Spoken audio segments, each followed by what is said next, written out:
विकसित भारत बनाने के लक्ष्य की पूर्ति के एक शुभारंभ के रूप में देखा है। बजट को भावी अमृतकाल की दृष्टि से देखा और परखा गया है। ये देश के लिए शुभ संकेत है कि देश के नागरिक भी अगले 25 वर्षों को इन्हीं लक्ष्यों से जोड़कर देख रहे हैं। साथियों, बीते 9 वर्षों में देश विमेन लेड डेवलपमेंट के विजन को लेकर आगे बढ़ा है। भारत ने अपने बीते वर्षों के अनुभव को देखते हुए विमेन डेवलपमेंट से विमेन लेड डेवलपमेंट के प्रयासों को वैश्विक मंच पर भी ले जाने का प्रयास किया है। इस बार भारत की अध्यक्षता में हो रही G20 की बैठकों में भी ये विषय प्रमुखता से छाया हुआ है। इस वर्ष का बजट भी विमेन लेड डेवलपमेंट के इन प्रयासों को नई गति देगा और इसमें आप सभी की बहुत बड़ी भूमिका है। मैं इस बजट वेबिनार में आप सभी का स्वागत करता हूं। साथियों, नारी शक्ति की संकल्प शक्ति, इच्छा शक्ति, उनकी कल्पना शक्ति, उनकी निर्णय शक्ति, त्वरित फैसले लेने का उनका सामर्थ्य निर्धारित लक्ष्यों को प्राप्त करने के लिए उनकी तपस्या, उनके परिश्रम की पराकाष्ठा, ये हमारी मातृशक्ति की पहचान है। ये एक प्रतिबिंब है।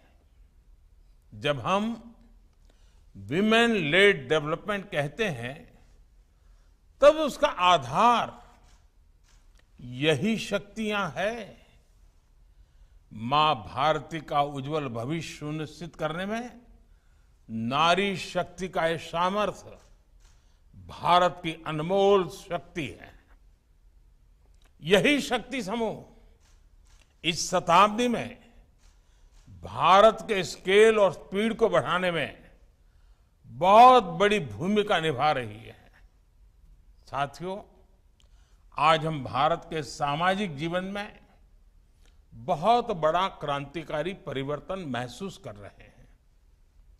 पिछले कुछ वर्षों में भारत ने जिस प्रकार विमेन एम्पावरमेंट के लिए काम किया है, आज उसके परिणाम नजर आने लगे हैं। आज हम देख रहे हैं कि भारत में पुरुषों की तुलना में महिलाओं की संख्या बढ़ रही है।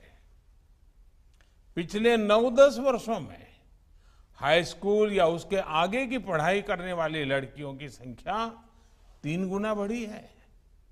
भारत में साइंस, टेक्नोलॉजी, इंजीनियरिंग और मैथ्स में लड़कियों का एनरोलमेंट आज 43% तक पहुंच चुका है। और ये समृद्ध देश, विकसित देश, अमेरिका हो, यूके हो, जर्मनी हो, इन सबसे भी ज्यादा है। इसी तरह मेडिकल फील्ड हो या खेल का मैदान हो, बिजनेस हो या पॉलिटिकल एक्टिविटी हो, भारत में महिलाओं की केवल भागीदारी नहीं बढ़ी है, बल्कि वो हर क्षेत्र में आगे आकर नेतृत्व कर रही है। आज भारत में ऐसे अनेक क्षेत्र हैं जिनमें महिला शक्ति का सामर्थ्य नजर आता है। जिन करोड़ों लोगों को मुद्रा लोन दिए गए, उनमें से करीब 70% लाभार्थी देश की महिलाएं हैं। ये करोड़ों महिलाएं अपने परिवार की आय ही नहीं बढ़ा रही है, बल्कि अर्थव्यवस्था के नए आयाम भी खोल रही है। पीएम स्वनिधि योजना के माध्यम से बिना गारंटी आर्थिक मदद देना हो, पशुपालन को बढ़ावा देना हो, फिशरीज को बढ़ावा देना हो, ग्रामोद्योग को बढ़ावा देना हो, एफपीओज हो, खेलकूद स्पोर्ट्स हो, इन सभी को जो प्रोत्साहन दिया जा रहा है, उसका सर्वाधिक लाभ और अच्छे से अच्छे परिणाम महिलाओं के द्वारा आ रहे हैं। देश की आधी आबादी के सामर्थ्य से हम देश को कैसे आगे ले जाएं, हम नारी शक्ति के सामर्थ्य को कैसे बढ़ाएं, इसका प्रतिबिंब इस बजट में भी नजर आता है। महिला सम्मान सेविंग सर्टिफिकेट स्कीम, इसके तहत महिलाओं को 7.5% इंटरेस्ट रेट दिया जाएगा।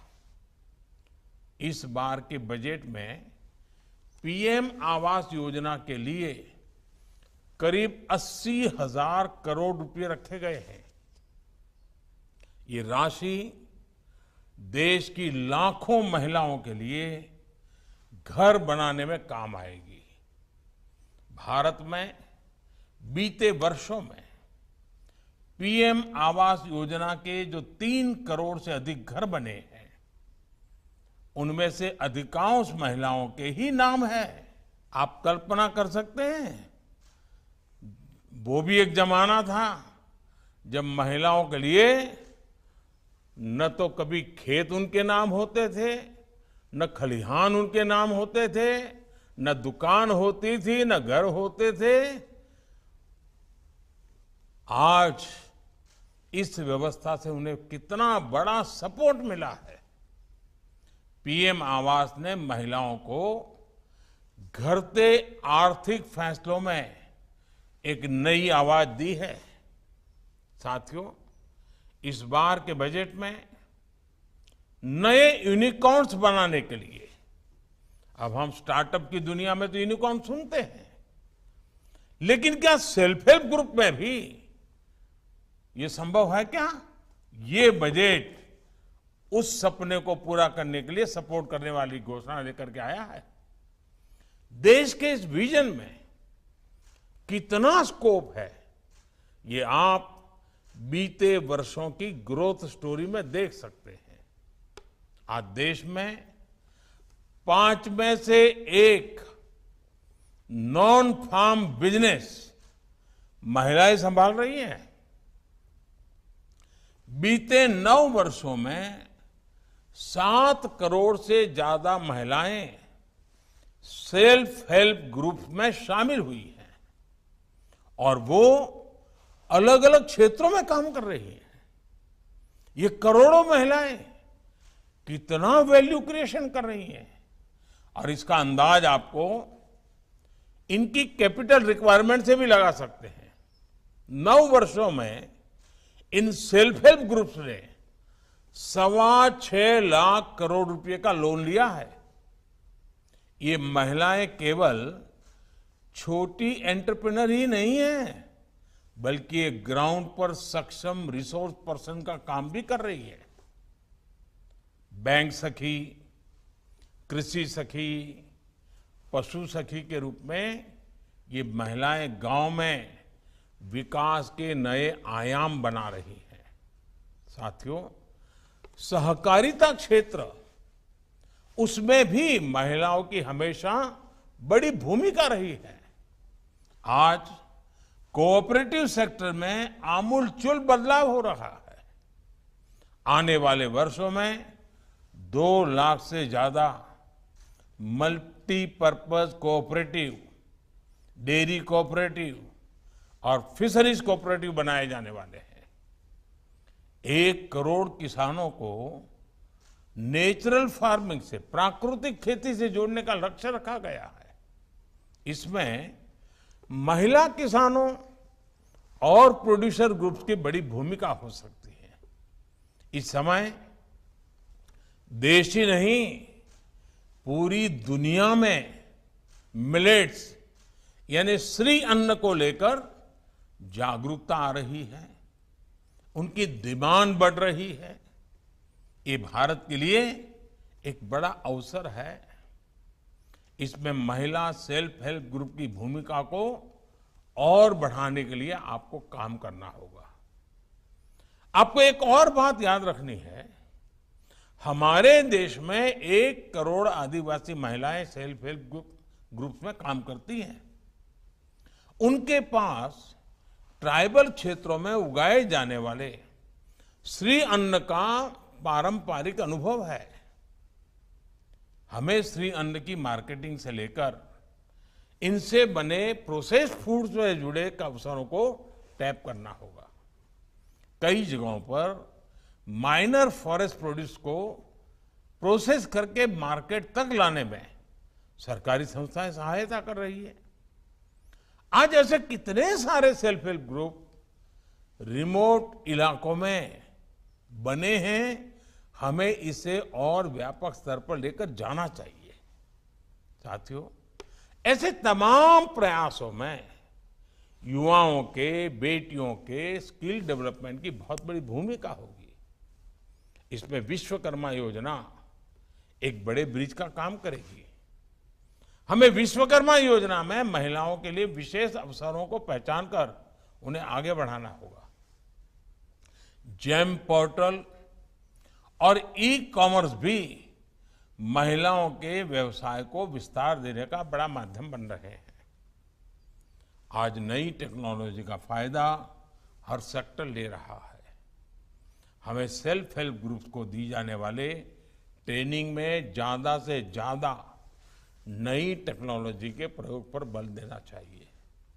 साथियों, देश आज सबका साथ, सबका विकास, सबका विश्वास और सबका प्रयास की भावना के साथ आगे बढ़ रहा है। जब हमारी बेटियां सेना में जाकर देश की सुरक्षा करती दिखाई देती हैं, राफेल उड़ाती दिखाई देती हैं, तो उनसे जुड़ी सोच भी बदलती है। जब महिलाएं एंटरप्रेन्योर्स बनती हैं, फैसले लेती हैं, रिस्क लेती है, तो उनसे जुड़ी सोच भी बदलती है। अभी कुछ दिन पहले ही नागालैंड में पहली बार 2 महिलाएं विधायक बनी हैं, उनमें से एक को मंत्री भी बनाया गया है। महिलाओं का सम्मान बढ़ाकर, समानता का भाव बढ़ाकर ही भारत तेजी से आगे बढ़ सकता है। मैं आप सभी से आह्वान करूंगा, आप सभी महिलाओं, बहनों, बेटियों के सामने आने वाली हर रुकावट को दूर करने के संकल्प के साथ आगे बढ़े। साथियों, 8 मार्च को महिला दिवस राष्ट्रपति द्रौपदी मुर्मू जी ने महिला सशक्तिकरण, उस पर एक बहुत ही भावुक आर्टिकल लिखा है। इस लेख का अंत राष्ट्रपति मुर्मू जी ने जिस भावना से किया है, वो सभी को समझनी चाहिए। मैं इस लेख से उन्हीं को कोट कर रहा हूं। उन्होंने कहा है, हम सबकी बल्कि प्रत्येक व्यक्ति की ये जिम्मेदारी है कि इस प्रगति को तेज गति प्रदान की जाए। इसलिए आज मैं आप सबसे, प्रत्येक व्यक्ति से, अपने परिवार, आस पड़ोस अथवा कार्यस्थल में एक बदलाव लाने के लिए स्वयं को समर्पित करने का आग्रह करना चाहती हूं। ऐसा कोई भी बदलाव जो किसी बच्ची के चेहरे पर मुस्कान बिखेरे, ऐसा बदलाव जो उसके लिए जीवन में आगे बढ़ने के अवसरों में वृद्धि करे, आपसे मेरा यह अनुरोध हृदय की गहराइयों से निकला है। मैं राष्ट्रपति जी के इन्हीं शब्दों के साथ अपनी बात समाप्त करता हूं। आप सभी को बहुत बहुत शुभकामनाएं देता हूं। बहुत बहुत धन्यवाद।